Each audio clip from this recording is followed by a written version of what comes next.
Rishabh, post-independence history of India is in which paper? Good. 1.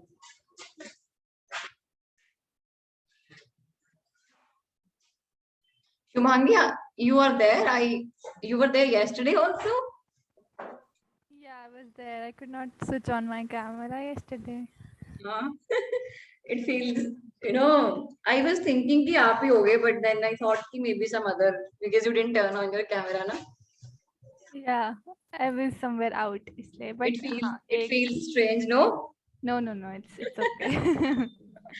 She's my classmate, Shubhangi. Now you're my teacher. Yeah, now you're a teacher. That's good to learn. Thank you. Deepanshu है तो आया नहीं? Ma'am evening batch है, मतलब evening का होना चाहिए. So sir has basically, you are sir? Okay, good then. Okay. What about yesterday wala update? He did come? Not even in the morning class? Morning कौन सी हुई थी? Stage. Okay. So basically, sir has divided you into online and offline classes. Now all of you know this. जो आपकी science and take की class है वो Monday और Tuesday होगी. Yes. 11 से 12:30. ठीक है, फिर 12:30 से 2:30 होगी पोस्ट इंडिपेंडेंस डेली. एक वीक का काम है, ये हो जाएगा. ये कोई बहुत बड़ा टॉपिक नहीं है, right? Then after that Wednesday Thursday 11 से 12:30 है economy. Friday is off for 11 to 12:30. ये फ्राइडे सारा दिन ऑफ. क्यों सारा दिन क्यों of? I don't think so. Friday is off. Full नहीं off होगा. पक्का? सब तो कुछ कहीं बच गया. Then Saturday Sunday you have 3 to 5 geography and 10:30 to 2:30 society.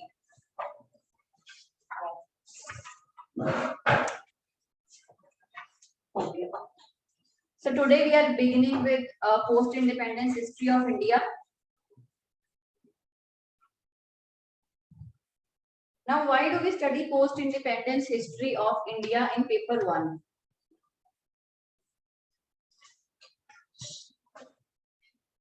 Why do we need to study post-independence history of India?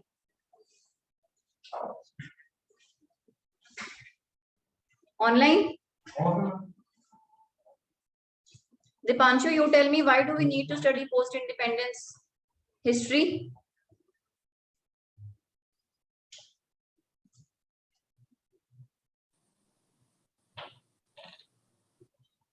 नहीं पता मुझे.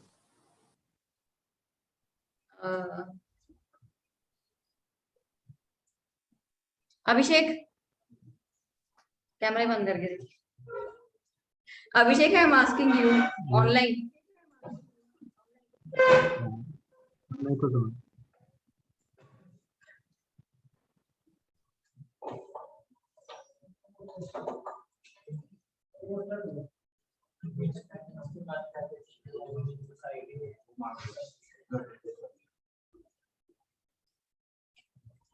क्या वो ले जाओ.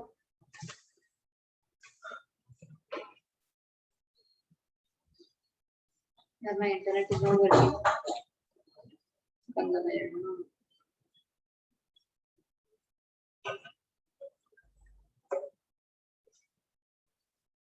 Okay. So we study post-independence or history of India for 2 reasons. Number 1 reason is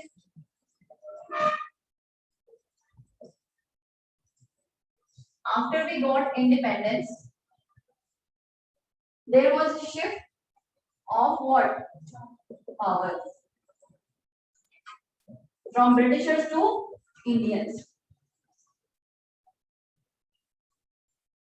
What did Britishers give us? What we made out of it? That is important to study post-independence history. because all the administrative procedures, the quality and everything that we inherited from Britishers is there in India in present times in modified versions. The second reason is because since India gained independence, India truly became a democratic nation, and then started the era of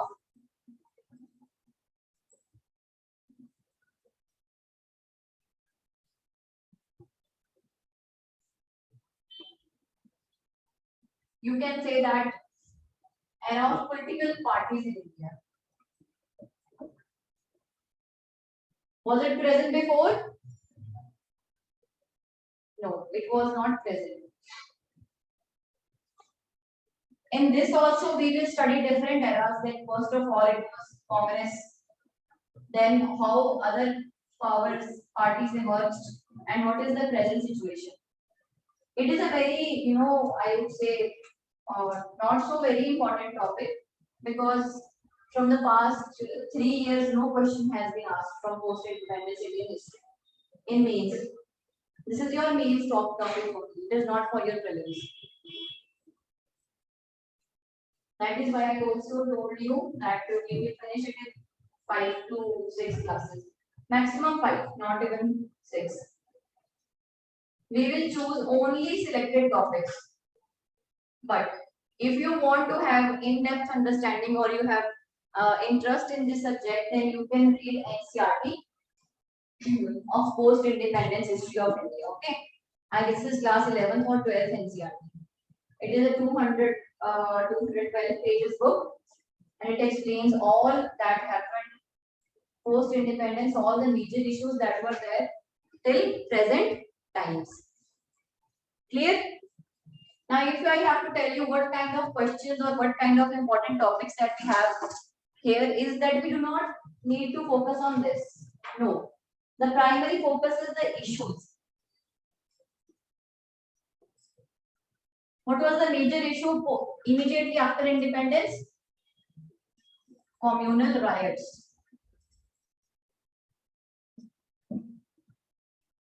Developmental issues.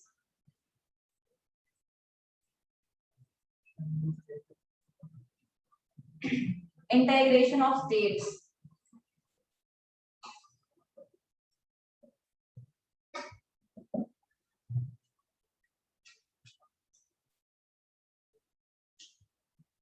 Clear? Then we will also study nuclear policy of India.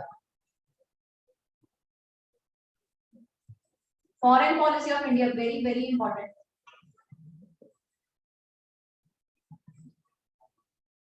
In this also, the most important theme that emerges is linguistic reorganization of states. Okay.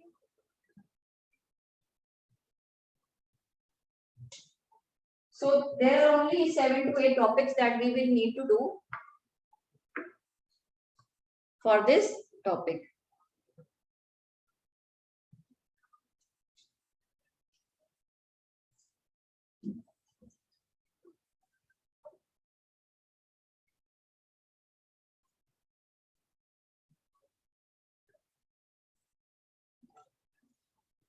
Now for this topic, I would advise you that you take notes seriously, because your notes will be more than sufficient to prepare for this topic for mains. Okay. Clear? You do not need to read anything. For other subjects, I tell you that go back home and consolidate things for yourself. For this topic, you do not need to do anything. Okay. So first of all, we'll quickly begin with our first topic, that is colonial legacy. Colonial legacy.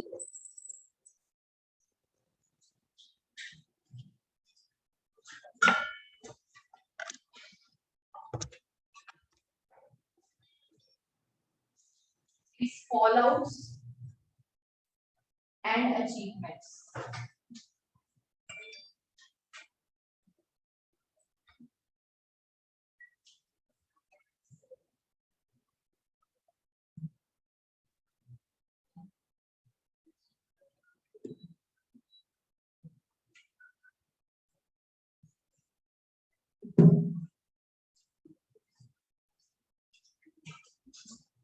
is colonialism?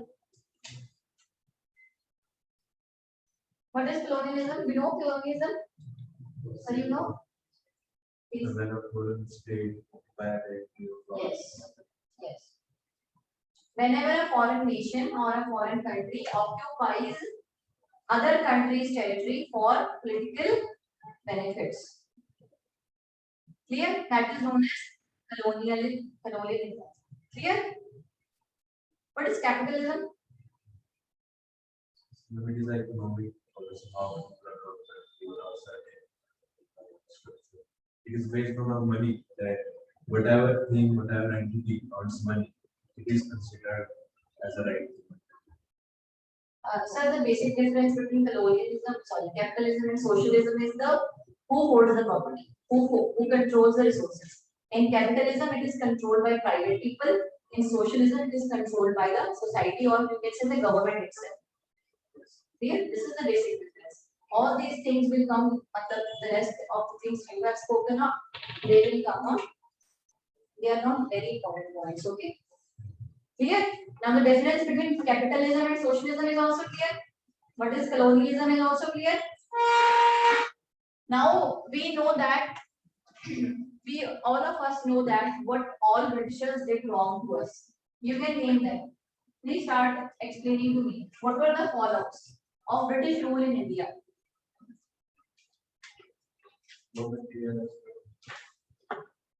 Very good. This is very important and the very first most important point, drain theory or drain of wealth. I explained to modern history students how it was going on. I know how it was going on.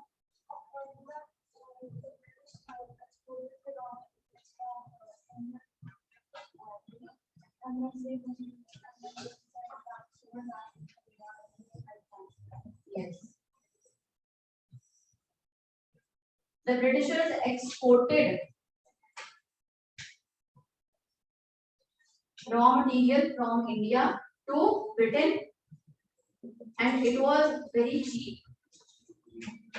Then they manufactured goods with the same raw material in Britain and used to import to India what? Finished goods. And they were very, very costly. Not costly, but very, very costly. Now, when these products entered into Indian markets, the local industry was, completely vanished. It was completely gone. There was no handicrafts.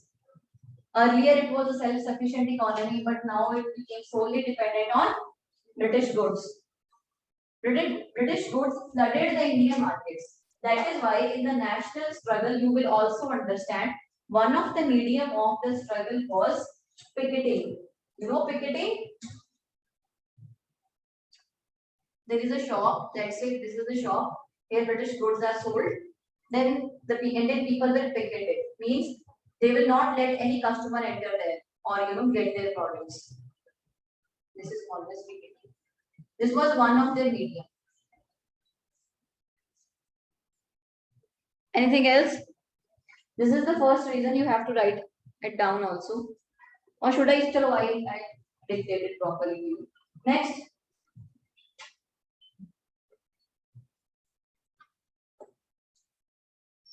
इसी के साथ सोचो ना देखो drain theory हुई industry कहां पर है ब्रिटेन में which means इंडिया में इंडस्ट्रियल डेवलपमेंट तो होगी ही so there was no or you can say lack of industrial development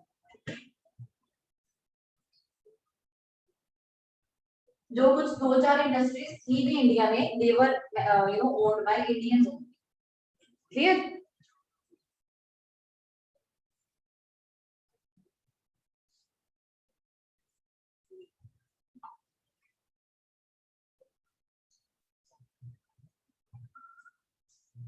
when this phenomena is happening you understand the concept of you have studied trade in economy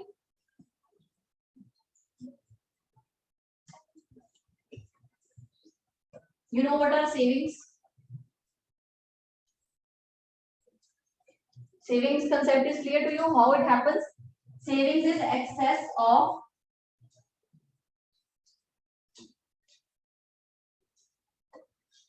over expenditure. This is a definition. Excess of income over expenditure. Clear? This is a technical, or you can say economic definition of savings.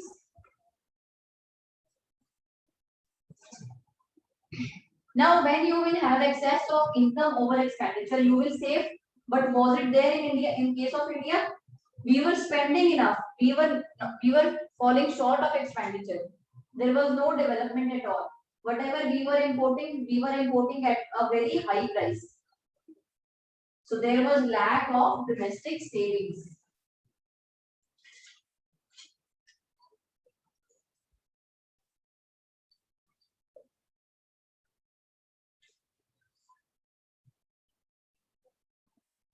इसका सारा statistics ना मैं साथ में जब theory लिखवाऊंगी तब कराऊंगी, ठीक है?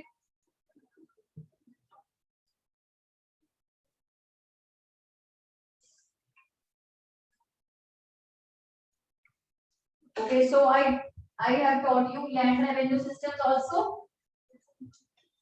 So what was the outcome of those land revenue systems? That there were exorbitant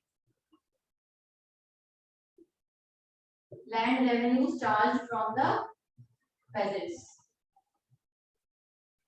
Their land ownership was taken and was given to big zamindars. You are aware of it?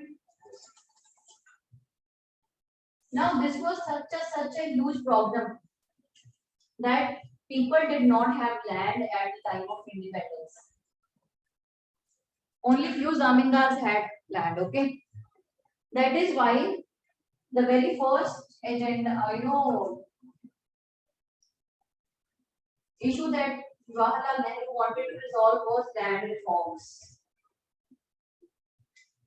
Now, land reforms was not only to distribute the land to landless, but it was also that a ceiling should be fixed on the land. Ceiling, you understand? कि इतना land, इतना तो land उस बंदे के पास होना चाहिए.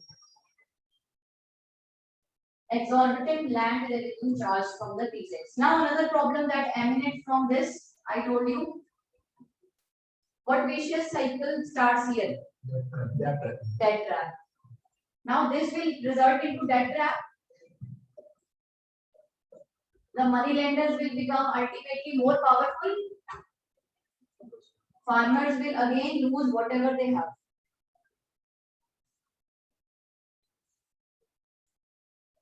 What is the result of this also?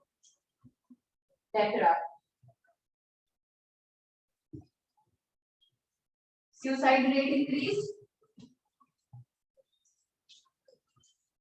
Now, when the person who is earning income will commit suicide, he will not think of the family that he has left behind. Let's say he has 2 children. Now, those 2 children, can they ever afford education and a job in their life? No. They will again do what? Start earning to repay the debt. And this is called as the vicious cycle of poverty. That was given to us by Britishers and is still continuing in India. No matter how proactive measures we have taken, but this is there. This is still there. Because of the mindset of people. Why do you think that Right to Education Act was brought in? Why? And it was made compulsory that from 6 to 14 years, it is compulsory that you study in a school. Why? Yes, Tushar? Ma'am, as education, it's a fixed asset which will yield us more benefits to the people, as with education they can be employed more and hence their income can be increased. Sir, they don't want employment.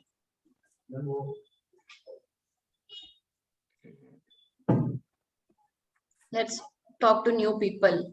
Shifali? Yes, ma'am.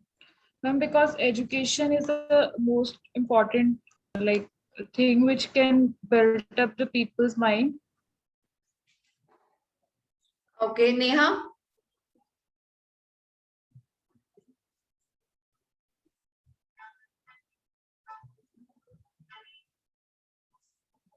Meenu?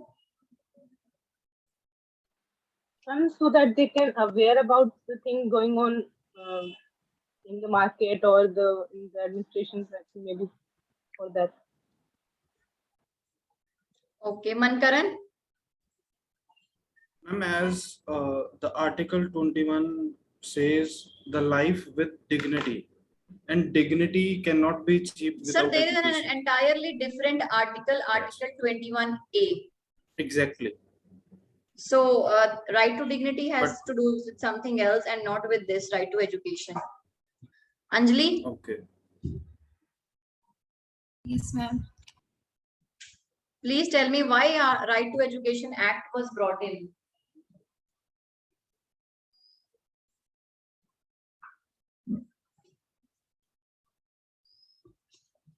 Sanjay Raga bolo.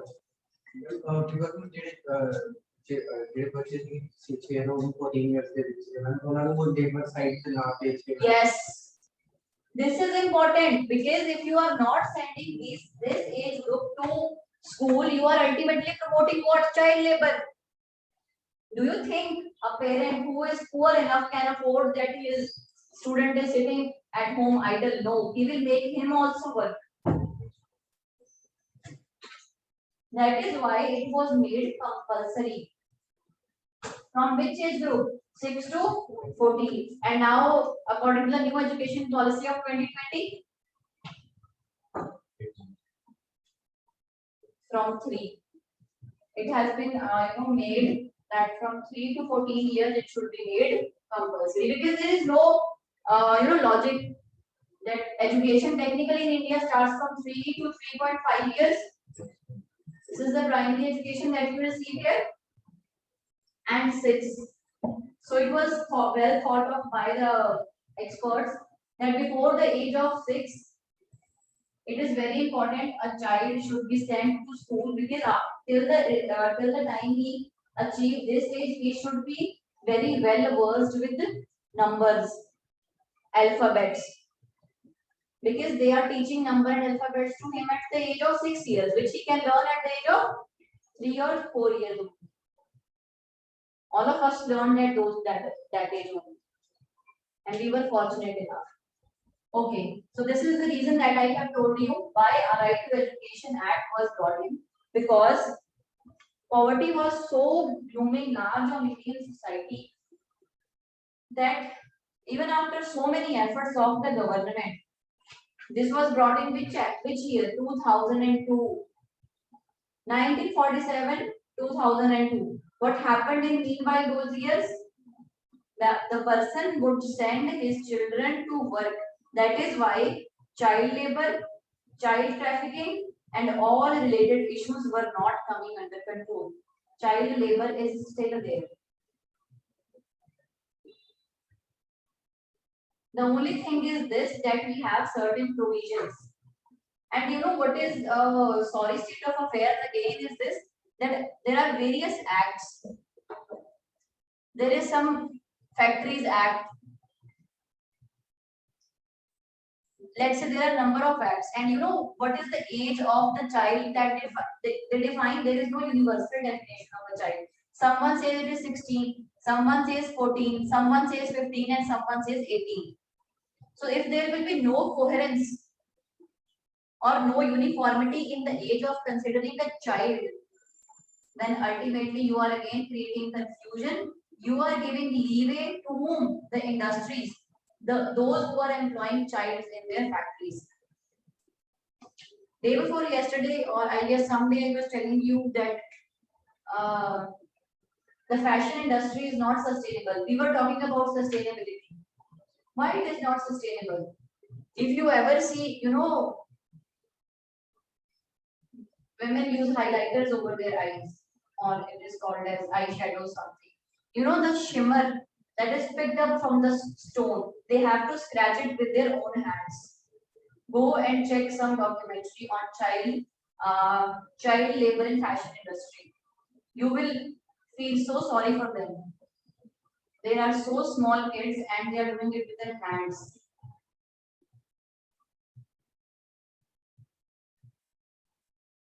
When such conditions are prevalent in society, can we ever think that India will develop? Forget about development. There will be equal development? There will always be inequality and injustice. 1947 and 2002. You know, education has always been neglected in India. Can you give me some example of this?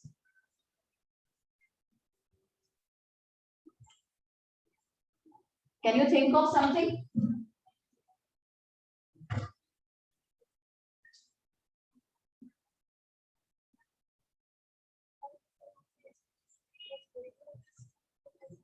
No.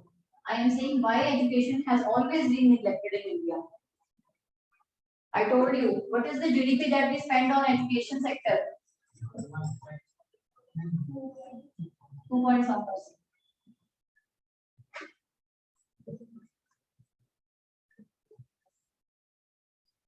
This is the lowest GDP expenditure by a developing nation as India on education. When you will do this in your paper, you will understand what is happening. You go to colonial times here. Again, to understand this concept. What was happening in ancient and medieval India?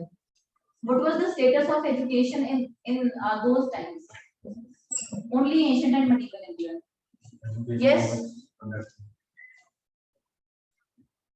Yes, Kajal. What was the status of education in ancient and medieval? Was it?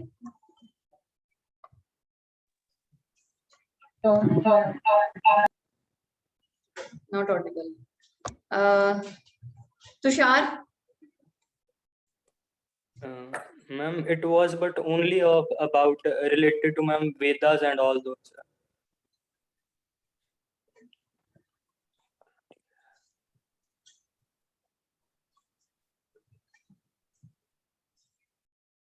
Abhishek?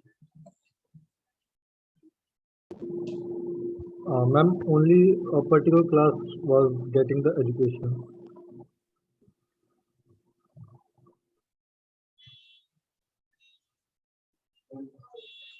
वो education उस दिन ज़्यादा promote नहीं करते थे क्योंकि मुझे ज़्यादा समझदार वगैरह जो इसलिए lower caste one. No, I am talking about ancient and medieval times, not colonial times. It was mostly provided by the religious entities like madrasas and gurus. It was only in the sector of religion.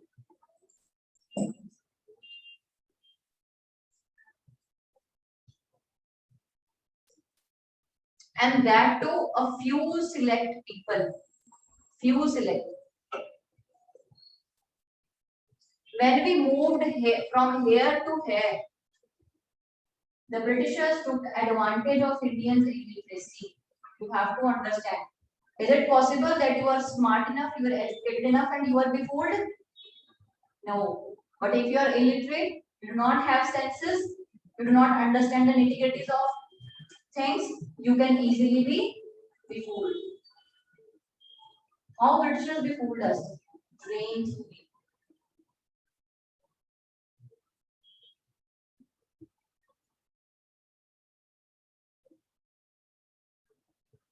All those policies, subsidiary alliance, doctrine of lapse, dual government, double government.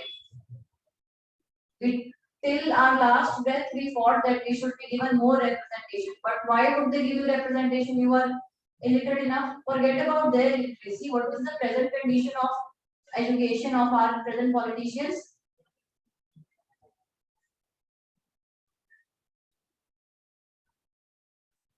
By the way, I was talking about colonial times. So now when the In the initial times, the Britishers thought that Indians are not even, they do not want to get educated. But with the effort of few people, a voice was risen. They said that if you want that Indians should participate in your government, then first teach them. Then the debate about education starts. What was the debate at that time? That whether Indians should be taught in English or in their vernacular language. This is called as Angelicist and Orientalist theory. We will do it in morning. Okay. So eventually, what was decided that Indians should be taught in English because number one, our purpose will be solved. Britishers' purpose will be solved, and second, it will look that we are doing good for the society. We are modernizing them. We are westernizing them. This was the stage where we left our culture.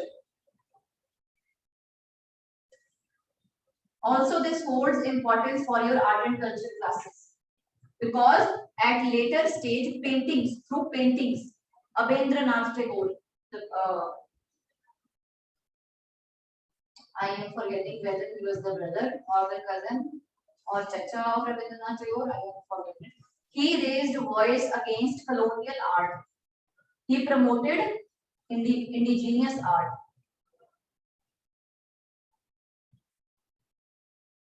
Why all this was happening? Because there was enough of westernization, enough of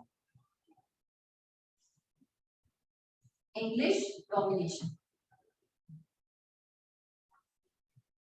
So when it was decided that English will be the medium of language to teach Indians, after that the debate again started that there are not enough colleges in India.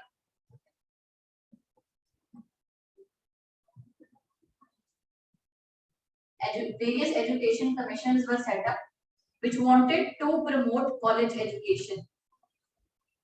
After that, it was not done so. Then the debate started about vocational education. When India got independence, there were only 3 or 4 colleges all over India which used to give vocational training. Now this debate is still there, but the main issue that I want to discuss with you here is about only one thing which we are not even right now focusing upon, and that is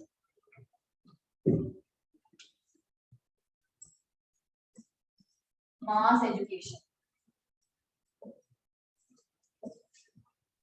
Mass education. What do you understand by mass education?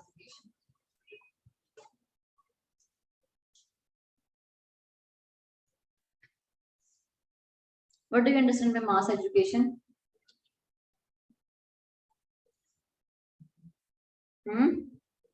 Rishabh, Sandeep नहीं आया क्यों?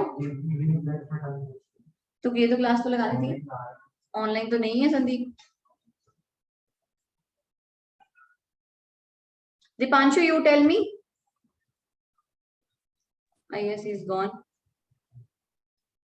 Yes, ma'am. Dipanshu, you tell me what is meant by mass education. Ma'am मतलब ज्यादा मतलब population को educate करना, मतलब education provide करनी, मतलब एवरीबॉडी ले लो.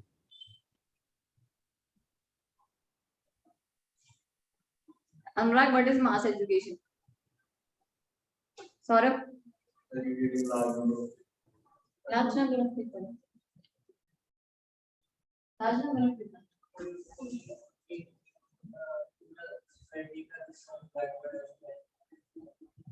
middle class and lower class.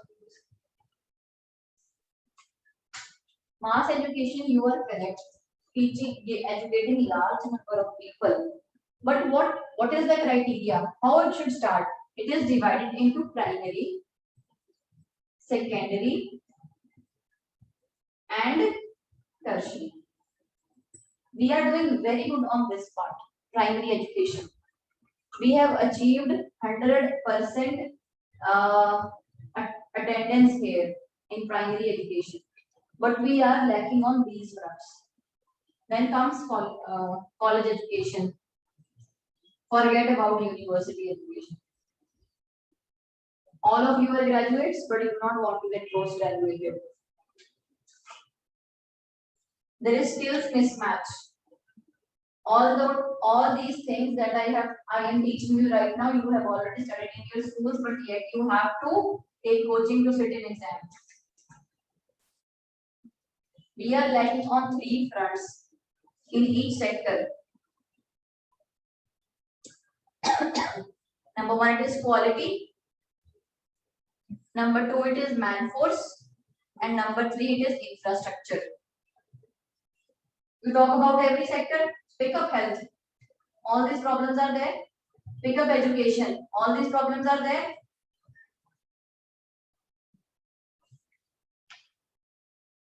You think on these lines. Why only these problems are existing, and that to each in every sector?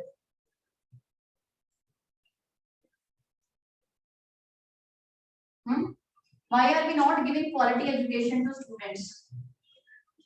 Why do we still have so many vacancies? And why are we still lacking on infrastructure front?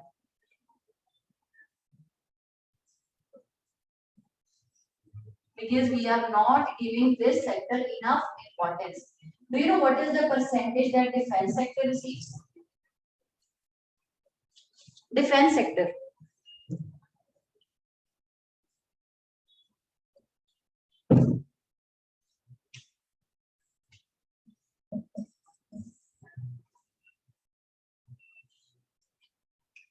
You have to check for this year's economic survey.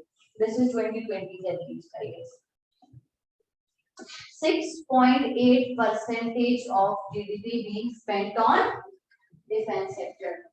Sir, if you spend this much on education sector, na, everything will be sorted. Other than that, the problem of research, ये तो और भी बड़ी है research की problem.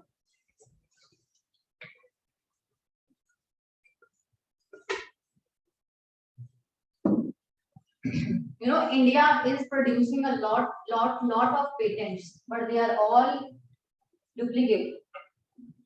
We have achieved, I don't know how many thousands and lakhs of patents, but they are not worth enough. No one wants a paper being written by an Indian to explain, or they are not being taught in international universities. And the amount of GDP that we spend on research is 0.01%.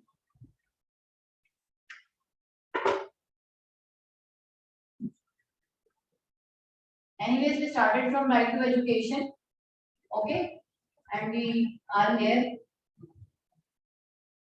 Okay, what else? Tell me.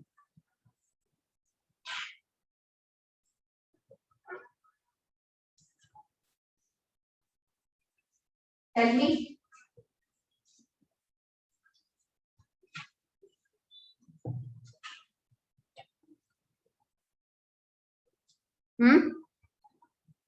Talk about health also.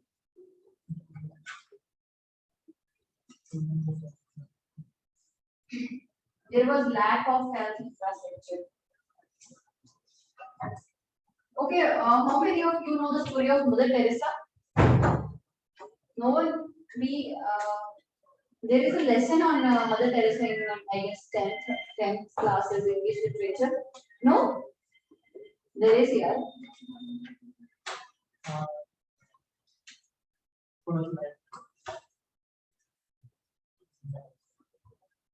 Okay, tell me, what did she do?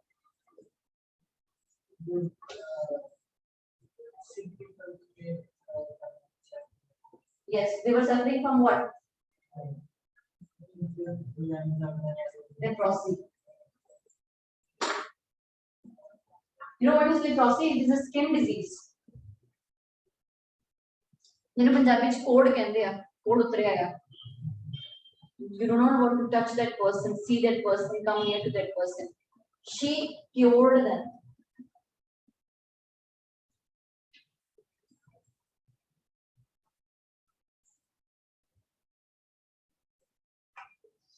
And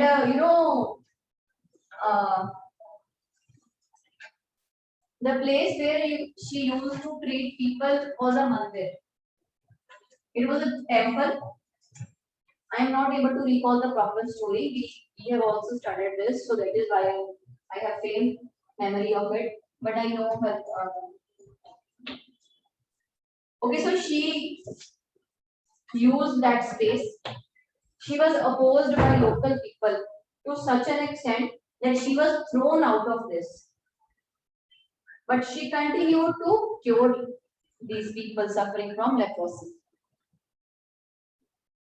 Ultimately, one day she was recognized by some influential person, and he was inspired and he praised her that you are doing commendable work. I will give you property, you continue with your work. This was where she expanded her work. She took nuns into her accommodation. You understand nun culture?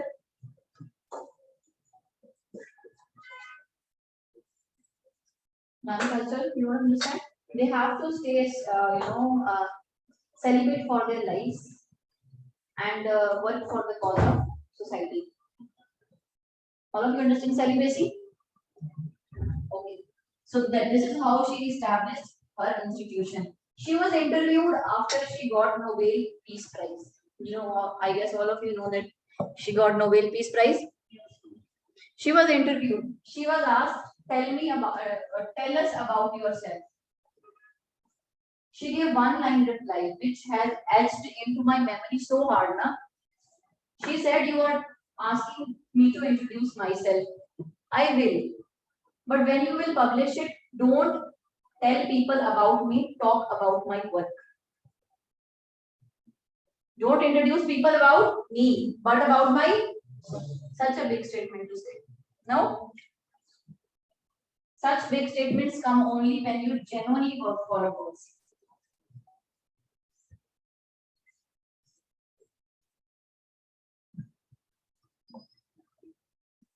Lack of health facilities. There were no health facilities, by the way. There you happen to be a lot of problem of plague.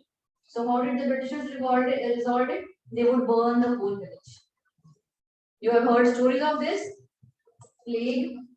The whole village was burned. This is how the Britishers used to give. There were no hospitals in those times. There were no hospitals. So what health policy did we follow after independence? It is 124 already.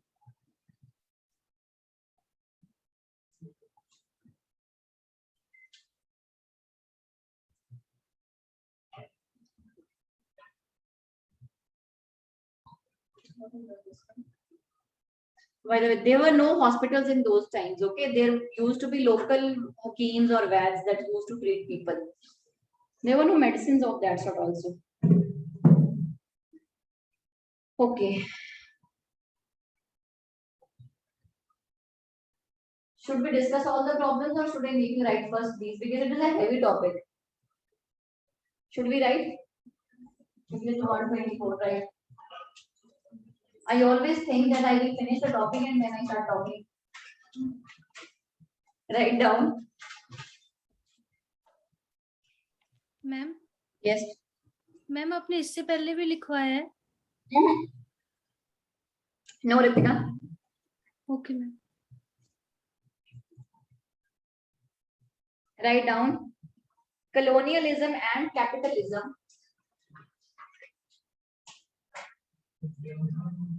नहीं, सिर्फ ये introduction है.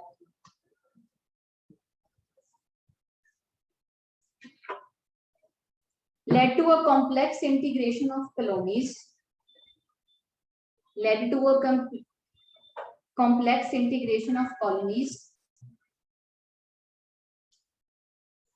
into the world. Into the world. Then start the first heading. It is colonial legacy Okay. First heading is colonial legacy, and then A point is fallouts.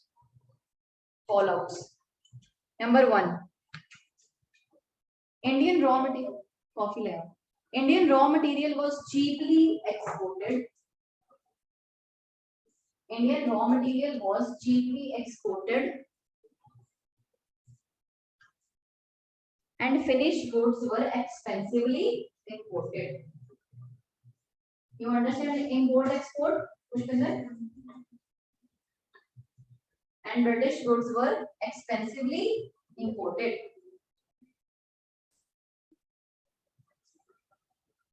It destroyed domestic industries. It destroyed domestic industries. Comma, handicrafts and handlooms. Handicrafts and handlooms.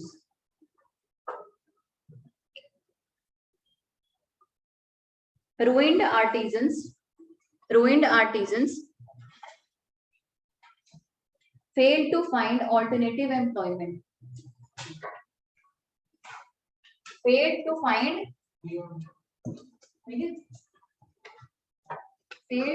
alternative employment.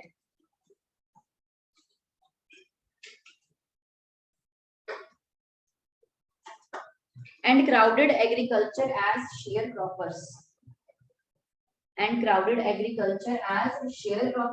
laborers. You are getting me? What is happening? That a very skilled person who is producing such masterpieces is now forced to go back and do what? Agriculture. Clear? You written this? As sharecroppers and laborers.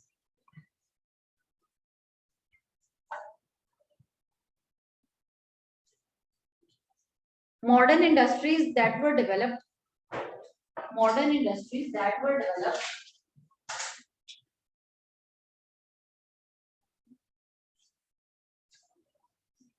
were guided colonial interest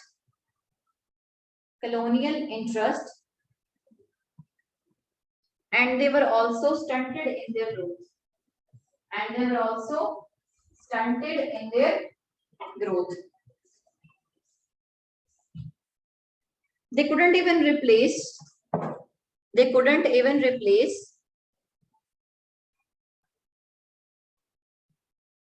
the homegrown cottage industry.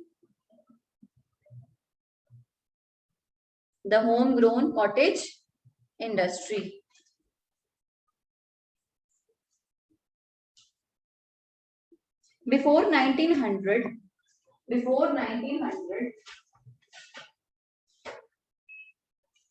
cotton, jute and tea dominated.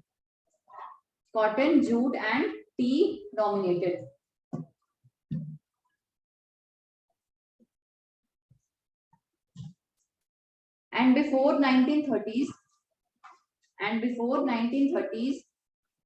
cement, sugar and paper dominated.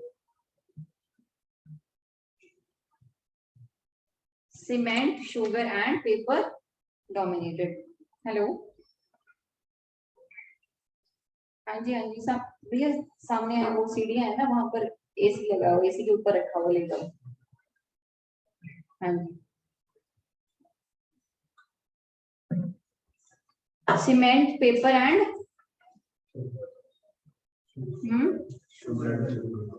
sugar dominated. Hallmark of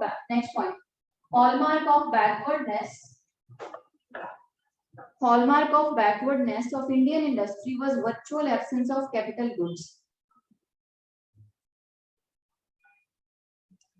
Hallmark of backwardness of Indian industry was virtual absence of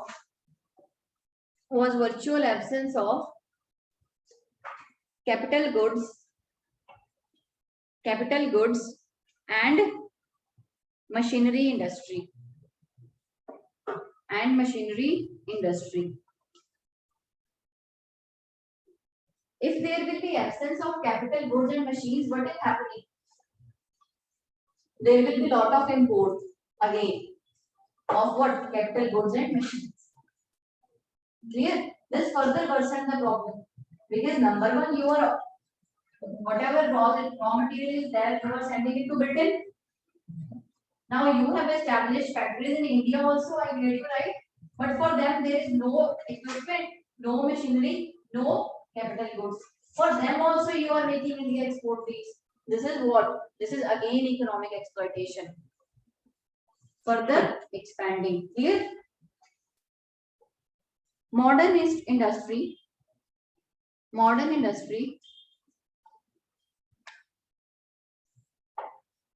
contributed only 8% in national income. Only 8% in national income. Whatever stats I am making you write, it is static stats. So you have to underline it and remember it too. It will be used in your this paper. Clear? 8% national income at the time of independence.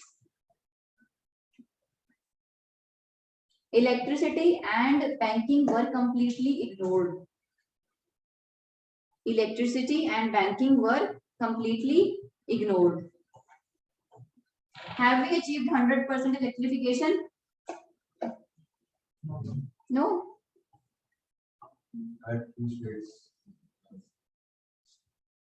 Okay, which are those states where we have not achieved 100% electrification?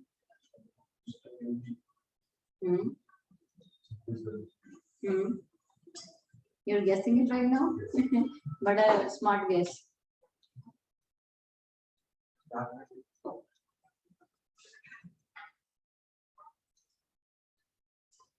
Haryana is 100% electrified.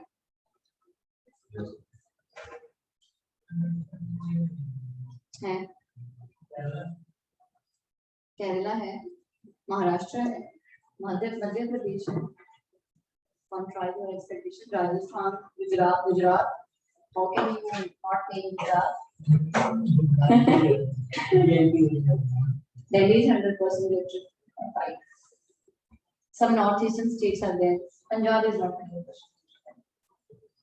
100%. Delhi is obviously Delhi is the capital of your country.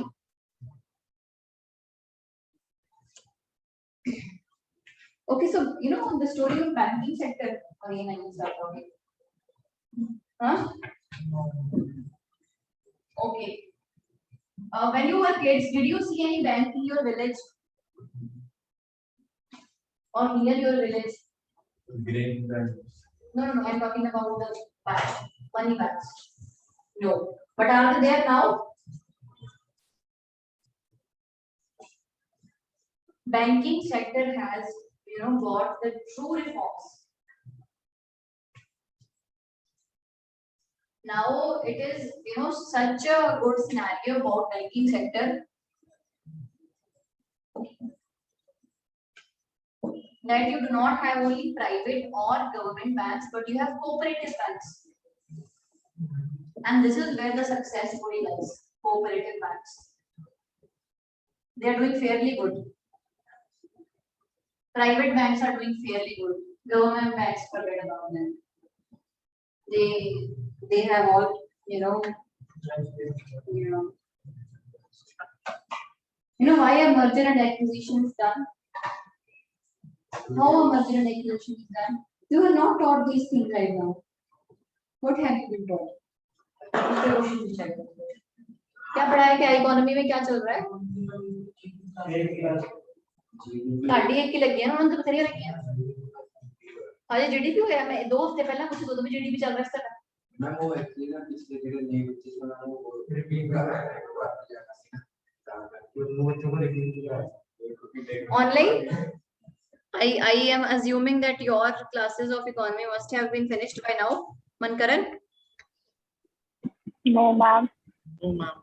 It is yet to be completed. When you will be appearing in UPSC? I'll be appearing this time, ma'am, on 10th. मतलब some topics were done which were major for pre-point of view that were done already. Sir, if you are appearing on 10th, then what are you doing in right now class?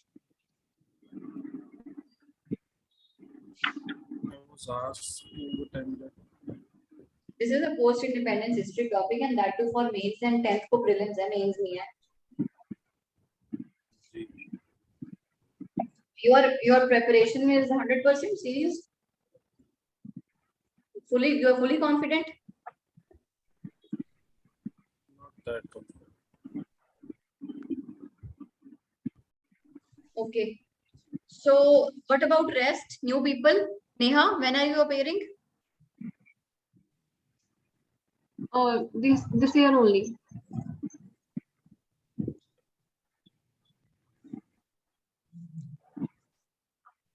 But this attempt is would be a recce attempt. So this is the reason we are attending classes right now. Tushar, you? Ma'am, next year. Okay. Ritika? Ma'am, next year. Shifali Sharma? Ma'am, I'm also giving this year attempt, but like not full preparation. Minu? Yeah, me also.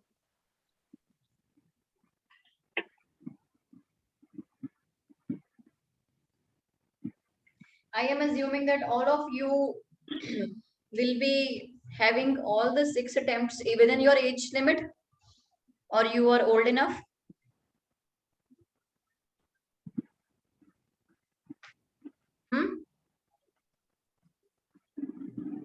No, ma'am, I guess we all are having our 6 attempts in age. Shifali, how many attempts are there? Middle category? I have 6 attempts in general. Sorry? How old are you? I can't hear you. Sorry, ma'am. How old are you? 25. Ma'am, you should not waste your attempt, please. You know, if you are not, this is what happens. I don't know why do people sit in exam if they are not 100% confident. You know what happens afterwards? You are 25, you are sitting in 21 attempt. This will be counted as your first attempt. If you sit in any of the paper 1 or paper 2, since you say you are giving it as a demo test, I am not sure that you will clear it. You will sit again.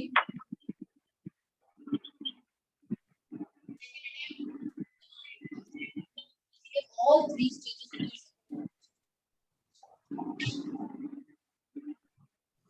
Does any one of you have that much surety that you will clear all 3 stages in your very first attempt?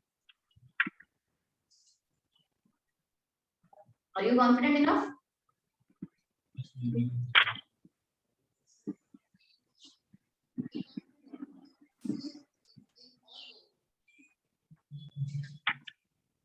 think, guys, that life goes your way? When I started my preparation, not only me, but everyone, including myself, all my other teachers, they were 200% sure that I will clear all my 3 stages in very first attempt. I was also like you only. I went to give my 2019 was my first prelims that I gave. Now, when I sat in the exam, first of all, I should not have gone. I was also like you people giving a demo attempt. I was 21 years old that age. I was eligible. Then also it was fed to my mind that you have already taken coaching for so many months. You should sit in this exam. एक बार दे के देख लो, ये बोला जाता है. Now after the very moment I entered into the examination hall, I saw the paper. I was not knowing the first, second, third, 10th, 12th, 15, 16. I lost my confidence there and then. and I could only secure 72 marks. 72. And my preparation level was not even like you. I was confident that I could clear it. You know what happened afterwards? Nightmares start. You start thinking, what now? What will I do now?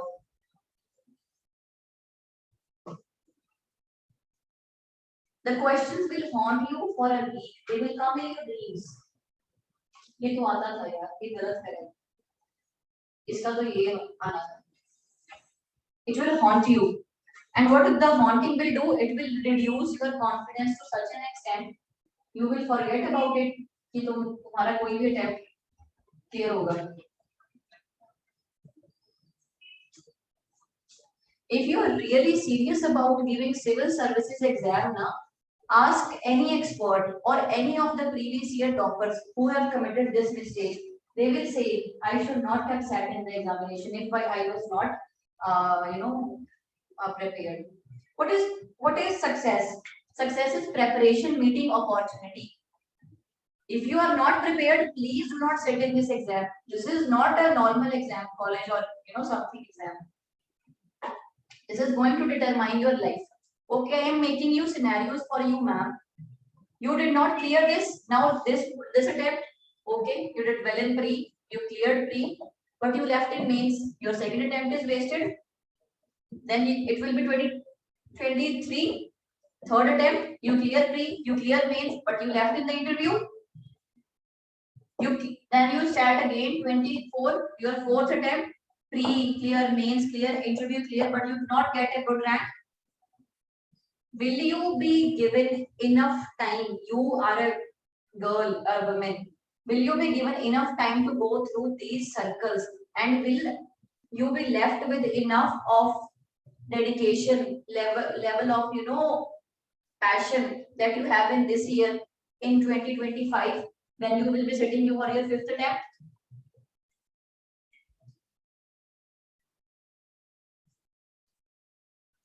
No. It is very, very unlikely.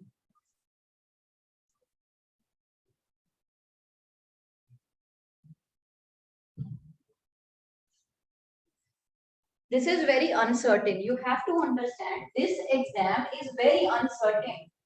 It is not, whenever you see toppers interviews, what do they say? I did not expect it. I did not expect a good rank, such a good rank. Why? Because it is so uncertain.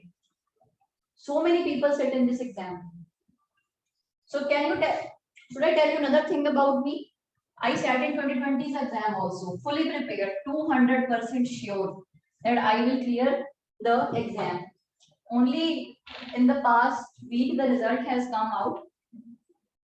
In the GS I got 1010 and in the CSAT I got 65.7 marks.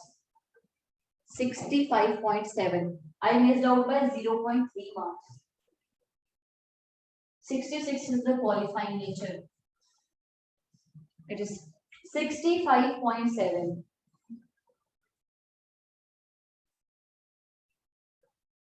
And when the result that came out, it was on 23rd October, and the next day is my birthday. I was very sure. I was preparing on full, on a full-fledged board. My optional was Punjabi literature, so I was going through that, and it was a shock for me of lifetime. That why? Because from all the answer keys for my GS, my marks were around 120, 125, and for CSAT they were around 68 to 70. This was a score that I also used to get while practicing mocks. So I was confident that I will get through it. I only used to attempt only that number of questions which would fetch me marks enough to clear the cutoff, and not more than that.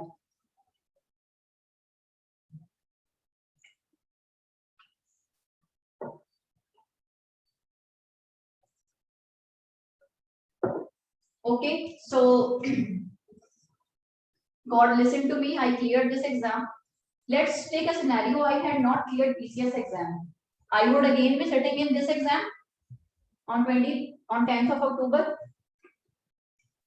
But the only thing that we are cutting out here is that I cleared exam. I got my foot fracture. In July, okay, which costed me 2 months, and I could not study. It took a toll on my studies. I was not confident enough that I would clear this. Again, 1 year of my life wasted. I would wait for 2020 to attempt. Life does not go your way. Please, those of you who are giving this year's attempt, if you are not prepared enough, please do not sit in the exam. This is my humble advice to you. Rest is on you to follow, because it will take a toll on your confidence. It will not look as if you have not cleared it. What will other people say? Iska nahi hua, iska to hoga bhi nahi. This is what people has to say about you. This is what your parents will also say after your 3 or 4 failed attempts. They will also not stop supporting you. This is the sad reality of sitting in this exam. It is uncertain and hell competitive.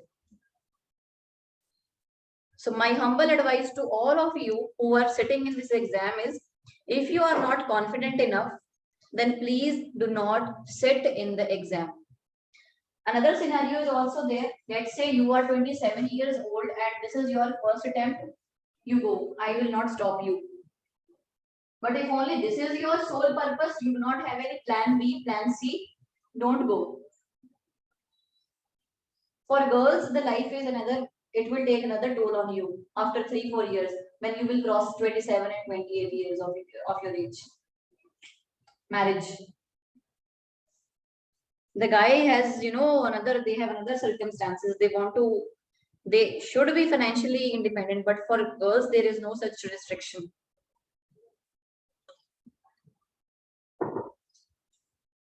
Anyways.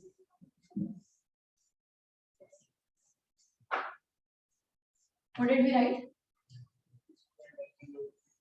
Write down third point.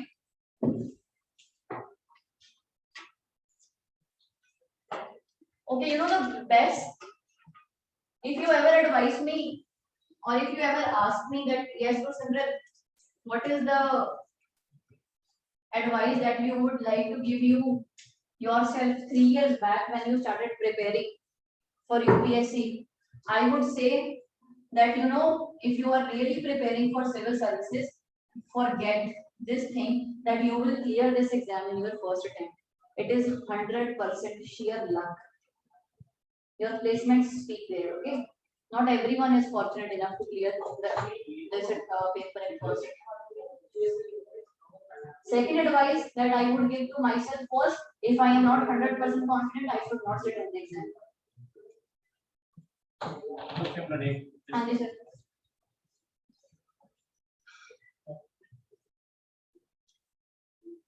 इसमें तो फिर ये सब कुछ जो देखो इसको बिल्कुल साफ होगा ना ये हाँ ये साफ है तो सो जा भाई तो क्या है सर? पेंट अच्छा ठीक है. नहीं करा लो, बढ़िया गल है, कराओ. इन्हों तो करा लोगा. इन्होंने बट सामने बुलाओ छुट्टियां दे. फिर 2 दिन बंद करना पड़ेगा. ठीक है. शनिवार से शनिवार में आपको उठते ही है. हाँ ये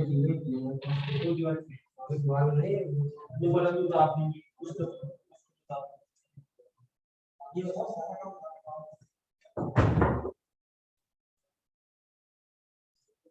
And third advice that I would like to give it to myself, if you are preparing for civil services, do not tell it to anyone other than from the person from whom you are receiving your rent and your pocket money.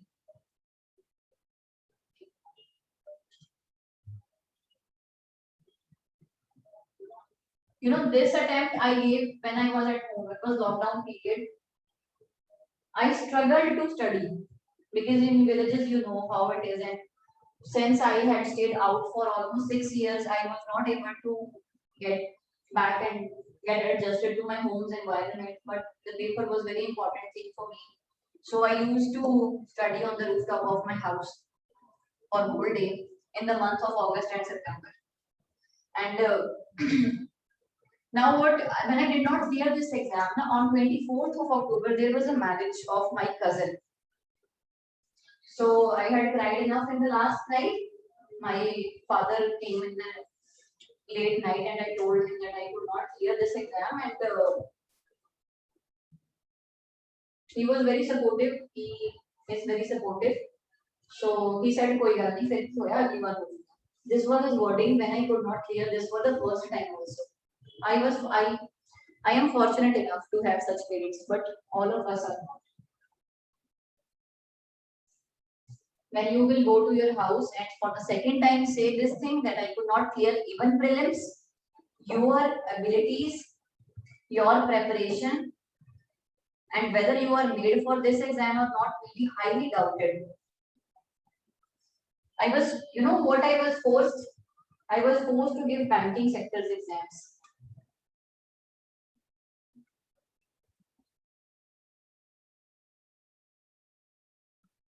But then PCS came, its notification came in December, and the exam was to be held in February. So I asked my father that give me 4 months. If I am not able to clear this exam, then I'll definitely drop this idea and will start preparing for banking exams. And then it was all God's grace. Pre was clear, mains was clear. I was confident on the very day that I used to write mains also. You know, we had only one paper in one day. I was confident at the end of the day. कि ये मेरा अच्छा हुआ है. Mains cleared. Then interview. I went for the interview. My interview was on 4th of June. I was the last person to be interviewed and the only women to be interviewed on that day. So it went well. It went into my favor. I was clear. The interview clear हो जाएगी. Then there was physicals for DSP also. I cleared that also. And then on 16th of June, I cleared DSP physicals, and on 18th of June it was the result. And I got 6th rank.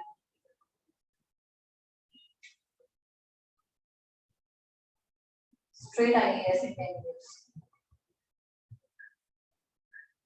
And I have all the age to become at least cabinet secretary.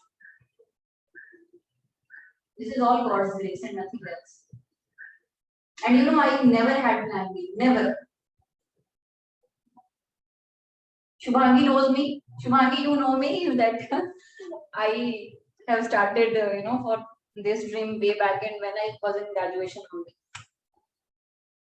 And it meant to me everything.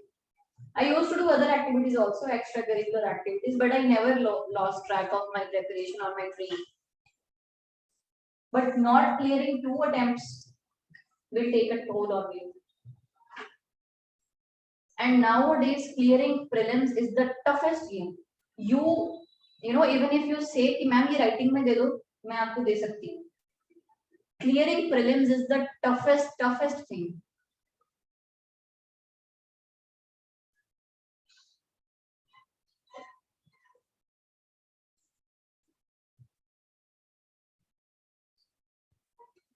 Because if you do not clear the very first stage, how will you be confident enough कि तुम interview भी clear कर पाओगे? Interview में तो तुमको पता है ना कि कौन से बंदे तुमको interview करते हैं.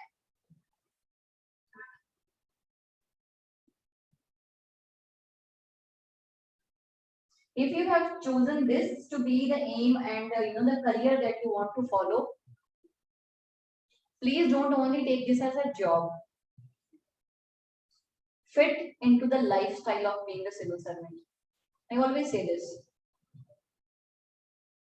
In one of my mock interviews, I was asked this question: how many times a civil servant works? I said 24 hours. 24 hours. Can you afford to say no if you receive a call at 2 a.m. in the morning that you have to be present at so place? Can you say no?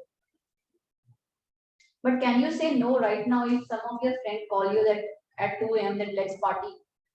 Can you say yes? The level of responsibility increases.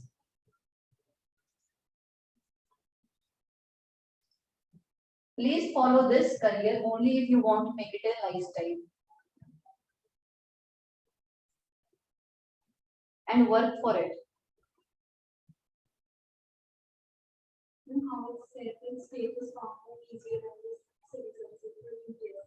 Yes. Comparatively, yes, I would say, because for example, I would say for 2-3 things it is there. Number one, there is no negative marking in your prelims exam. I don't know about Haryana and other states, but at least hoti hai? Okay. So when you have no negative marking, you do not fear marking 100 questions. But do you think so? The paper setters are not smart enough. They will set the paper in such a scenario that you receive only that much marks. What was the cutoff this year? It was 144. And in 2018, it was 192. The level of difficulty. What is the cutoff of UPSC in 2019? 92, 98. And what was the cutoff in 2020? 92. 92 for general category. 92 out of 200. Not even 50%. Can you see the level of difficulty that this paper posed to you? But is it possible that you score a stable score? If I can score it, you also can score it. There is a technique to it. I figured it out because of my teachers, okay? In the very first attempt, I was blank, but in the second attempt, I really worked hard. That was the only year I worked really hard. पता क्या है? उस दिन भी मैंने आपको बोला था कि आप अपनी परफॉर्मेंस कैसे जज कर पाओगे? आप खुद कमरे में बैठ के नहीं जज कर पाओगे. If you really want to work for it, you have to start expressing it yourself. You should start speaking in the class. You should give tests more often. You should write answers more often. Only then your performance will be evaluated. That where do you actually stand? Am I right when I say this?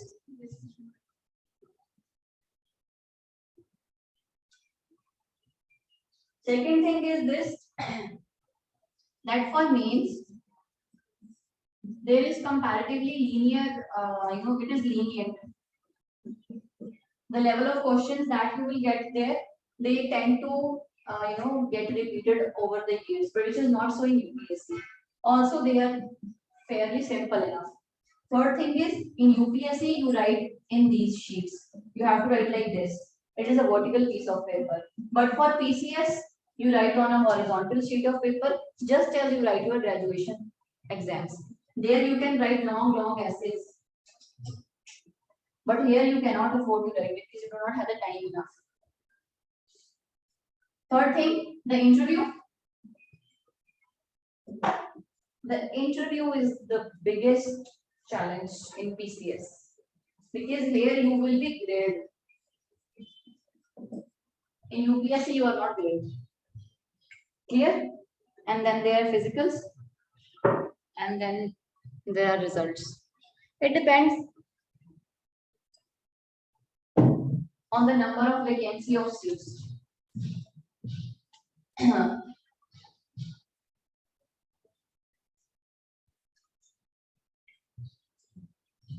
Anything else you want to ask? It is comparatively easier till this level. If you can really put your hard work, put at this stage. यहाँ पर आपके कितने marks आएंगे? That is a luck's game, okay? That is on luck only. यहाँ पर आप really you can do well. And my focus was this one because my writing expression I have developed. It is fairly good. You have to practice also. Whenever I used to write the exam on that day, I used to finish it before 15 minutes. Sorry, not 15, like 5 minutes pehले. So I would decorate it. You know the habit, decoration, underlining, lining, ये वो चीजें. So PCS is a very small group of population. So we were connected on Telegram. The people who spoke about me, they did not know that I was also in the group. So they said कि एक कुड़ी है मतलब साढ़े बजे उन्हें 5 minute पहले paper करके पहले दीदी अलग बड़ देखते हैं दीदी अंडरलाइन कर रही थी मैं साढ़े तो पूरा ही होता है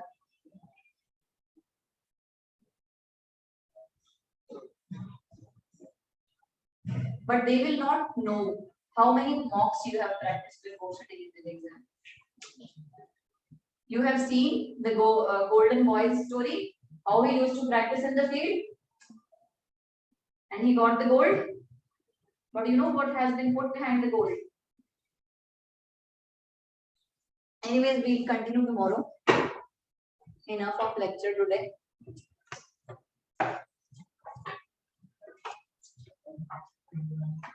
Take your time.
Thank